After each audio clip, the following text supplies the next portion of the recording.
AP last week. Terrorists are expected to aim for more vulnerable soft targets, like shopping malls and museums. See how this works? Oh, the airports. We got to turn those into a prison. Oh, now the schools, the colleges. Oh, the Walmart. Oh, the highway. I mean, this is insane. And then Al-Qaeda might try to hit a farmhouse. We've got to search you on the little farm road, just randomly. And the whole economy shifts, and the millions intelligence contractors and the, I mean, it's their business. The military-industrial complex owned by the big banks is eating America. Do we have that CBS clip? I'll take that as a yes. We'll go ahead and play a clip of this. Here it is. Terrorism experts say a retaliation attack for Osama Bin Laden's death is inevitable. Terrorists are expected to aim for more vulnerable soft targets like shopping malls, even museums. CBS 2's Hazel Sanchez reports.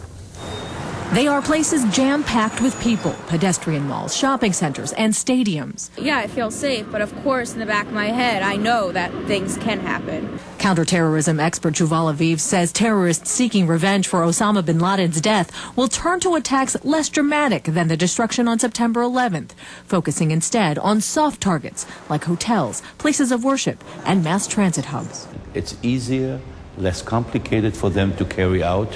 What they're going to achieve, if they're successful, is to kill as many people as possible. Security consultant David Bohm says the future could include security checkpoints entering all soft targets, like your local department store. Bohm says even with a police presence, the areas are vulnerable. The reason they're called soft is because it's so easily accessible to anyone. There has to be security that's enough for the safety of all people. Now, there's the local cops. They're the Israeli security expert.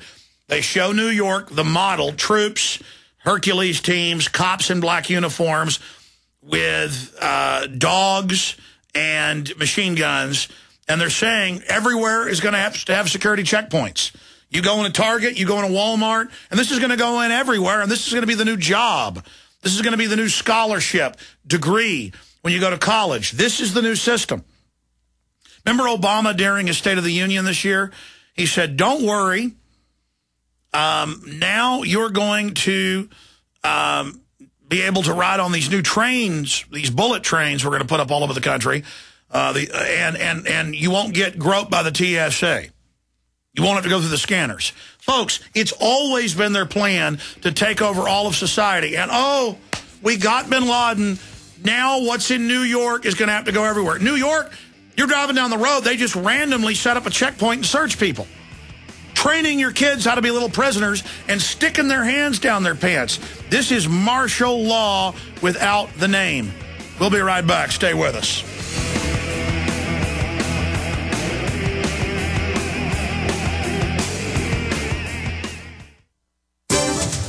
Our big story, food prices rise with gas prices. Economists expect food price hikes of 3 to 4% this year. From lettuce to tomatoes, virtually all fresh produce has doubled in price. In the past year, corn prices up 87%, soybeans up 41%, and wheat has climbed 54%. Demand for seed is extremely high. Stock up today while supplies last.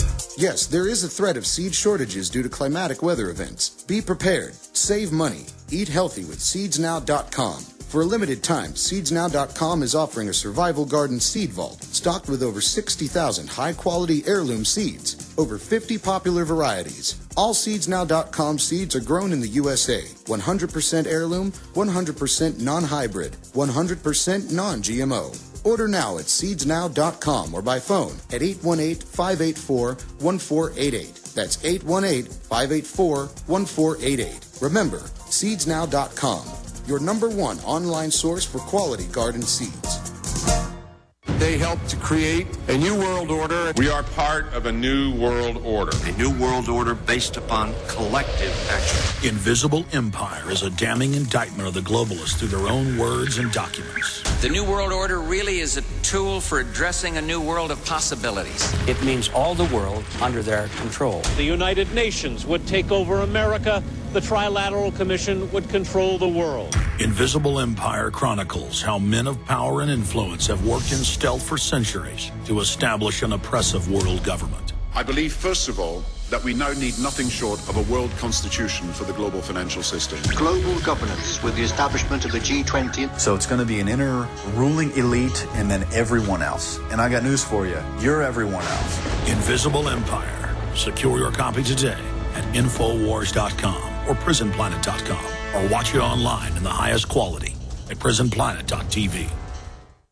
This special announcement is brought to you by Renaissance Charge. Have you ever wondered if you could make your car run on 100% electric power for free?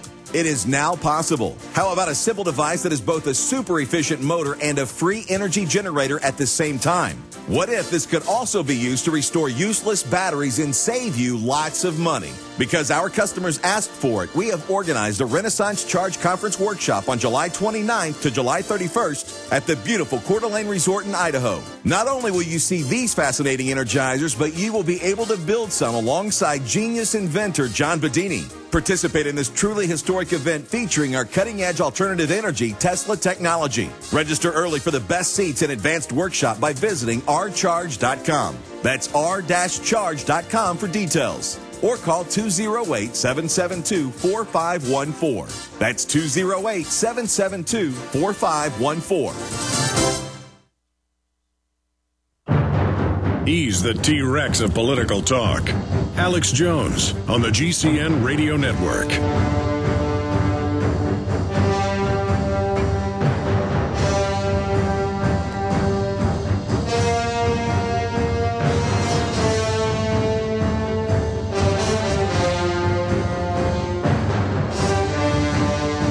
Well, literally hundreds and hundreds of magazines, newspapers, the Washington Post, the Pittsburgh Gazette, Slate, they are all attacking us right now, myself by name. And here's one out of the Post-Gazette called, "It's Time for Conspiracy Theorists to Shut Up." And I was on National British Radio last night, and a guy called in, sounded like PSYOPs, and said, "You're an extremist, you know. You need to, this stuff's against the law," criticizing the government fables. "It's time for conspiracy theorists to shut up," says Reg Henry. And he had to be listening to the show today. This just came out about an hour ago, because this is everything I said at the start of the first hour, that they covered up Jessica Lynch, had Jerry Bruckheimer produce it. I'm not just saying that. That was all staged with Jerry Bruckheimer. And then when the team, the survivors, exposed that she cowered and it was all fake and that the hospital was already taken by U.S. forces and they did a fake raid on it, 5 of them were killed very quickly.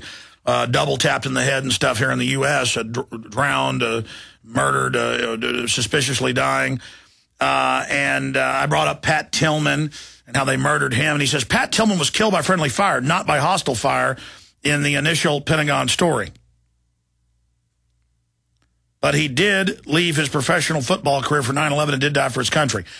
He goes on to say, yeah, Jessica Lynch may not have been Rambo woman. That's what I called her a few hours ago. He must have just banged this out. And it says, it's time for conspiracy theorists to shut up. And he goes after me. We're going to Webster Tarpley, Dr. Tarpley, here in a moment. It says, meanwhile, over the website of syndicated radio host Alex Jones, styled Infowars.com, because there's a war on for your mind, a great froth of conspiracy was brewing. Sample headline, Obama shamefully exploits Bin Laden fairy tale and transparent PR stunt. People who have lost their minds in the info war will believe this. And he goes on. We're going to be breaking all this down at the bottom of the hour after Dr. Tarpley leaves us. And then we go into retransmission. It'll be back to the latest live interview with Dr. Steve Pieczenik today. But the big news here is that the story has changed more than 20 times now.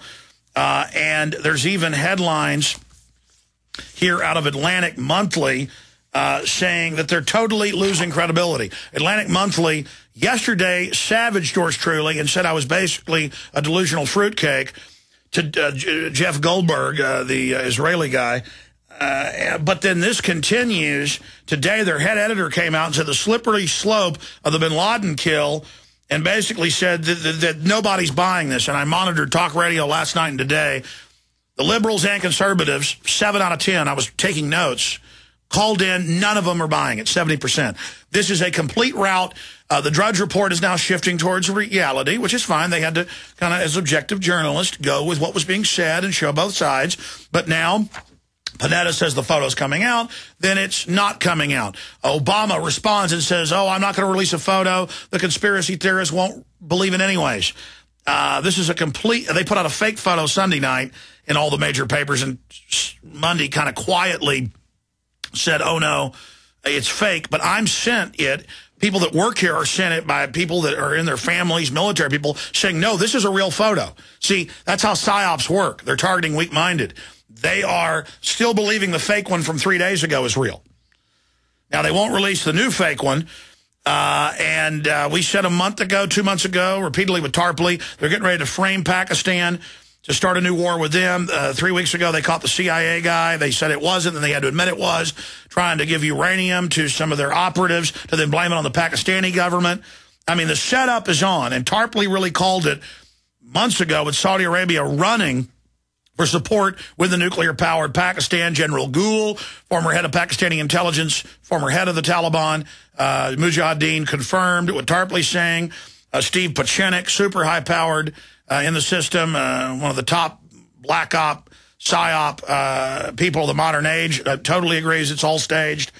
So we're now learning nothing we were told was basically true. Well, no kidding. Bin Laden was dead a long time ago of kidney failure from the good sources we had, and we're on record saying that. Webster Tarpley, what is happening here? A, what was the point of the PSYOP?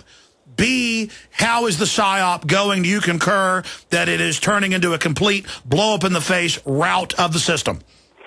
Well, I certainly think that the contradictions and the clowning and bungling of the Obama White House has helped a lot of people to see that this was a manufactured story.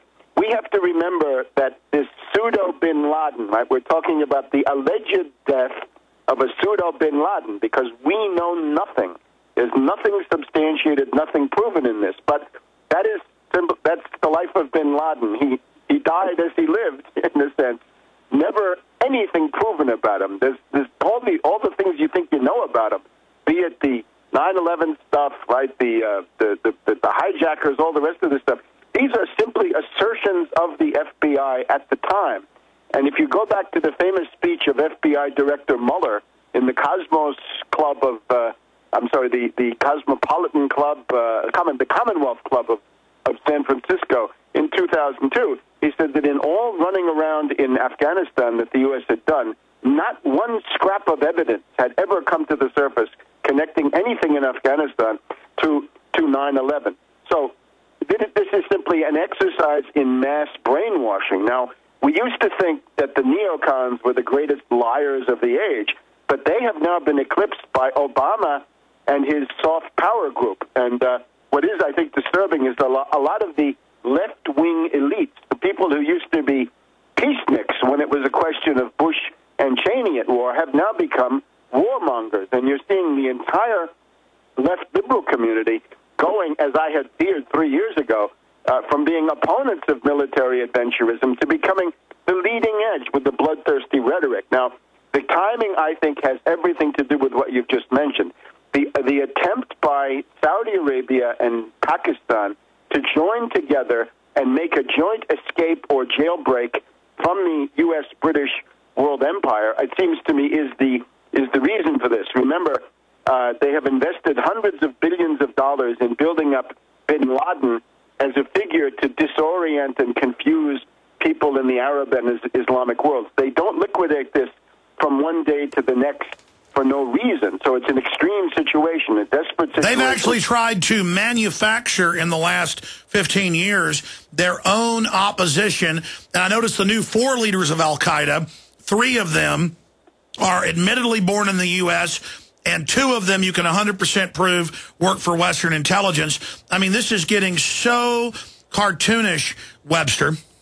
Well, you have, I guess it comes down now to a fight between Anwar al-Awlaki of New Mexico, known in the trade as al-Awlaki, the CIA lackey, versus Ayman Zawahiri of MI6. So we've got a CIA candidate and an MI6 candidate, and nothing good to be expected from it. It's clear that Bin Laden, the biological Bin Laden, has been dead for a long time. What you've had in the meantime is a kind of theater company, puts out audio tapes, videotapes. The doubles that they use have not been very consistent. We've had a fat Bin Laden, a thin Bin Laden, an angry Bin Laden, a jovial Bin Laden. We've had old recut tapes of when he was alive. The CIA has admitted